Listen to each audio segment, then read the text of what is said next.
বিহারে কাজ করতে যাচ্ছে। ভাবতে পারেন যে বিহারকে একসময় বলা হতো জঙ্গল রাজ, সেই জঙ্গল রাজ আজকে পশ্চিমবঙ্গে ফিরে এসেছে।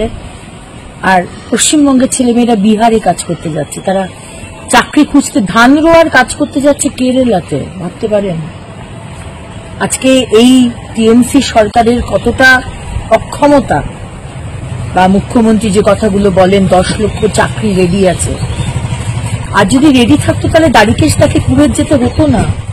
বাংলায় কাজ নেই, কুয়েতে কাজ করতে গিয়েছিলেন মেদিনীপুরের দাড়িকেশ।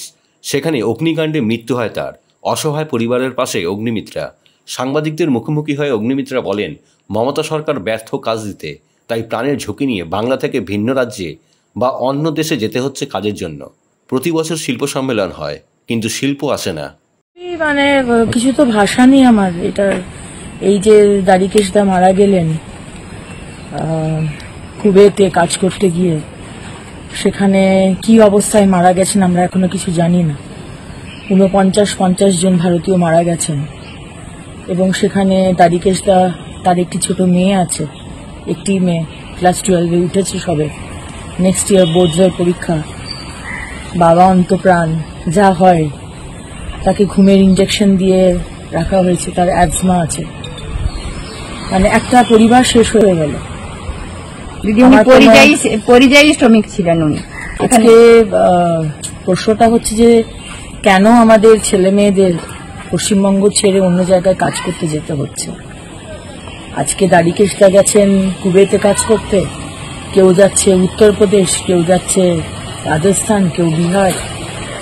সেদিনকেও একটি পেপারে বেরিয়েছে সংবাদ মাধ্যমে যে প্রচুর ছেলে বিহারে কাজ করতে যাচ্ছে। ভাবতে পারেন যে বিহারকে একসময় বলা হতো জঙ্গল রাজ, সেই জঙ্গল রাজ আজকে পশ্চিমবঙ্গে ফিরে এসেছে।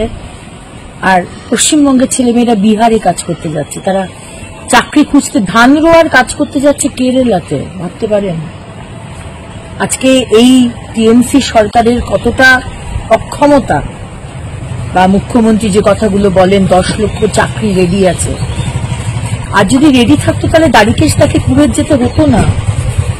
তার একটা 14 বছরের মেয়েকে ছেড়ে, তার স্ত্রীকে ছেড়ে, তার বাবা মা, তার পুরো পরিজনকে ছেড়ে বছরে একবার হয়তো বাড়ি আসতে পারে, তাকে ছেড়ে যেতে হতো না, পেটের দায়ে যেতে হয়েছে। এবং এটাই হচ্ছে আজকে এগিয়ে বাংলার মডেল, যে পশ্চিমবঙ্গের ছেলে মেয়েদের আজকে চাকরি নেই। আজকে যেখানে যে দুর্ঘটনা হোক, আজকে টেররিস্ট যদি কাশ্মীরে মেরে দেয়, সেখানে আপনি দেখবেন পশ্চিমবঙ্গের মানুষ।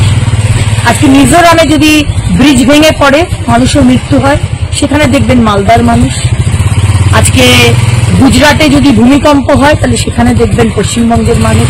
যেখানে যে অঘটন সারা বিশ্বে, সেখানেই দেখবেন পশ্চিমবঙ্গের মানুষ পরিযায়ী শ্রমিক হয়ে কাজ করতে গেছে। এর থেকে লজ্জার আর দুর্ভাগ্যের আমাদের কাছে কিছু করতে পারে না। কারণ আমি তো টাকা পয়সা দিয়ে এই যে অভাব, এই যে বাবা চলে গেল, এই যে স্বামী চলে গেল, ছেলে চলে গেল, এটা পূরণ করা যাবে না যতই আপনি টাকা দিন, যতই কম্পেনসেশন দিন।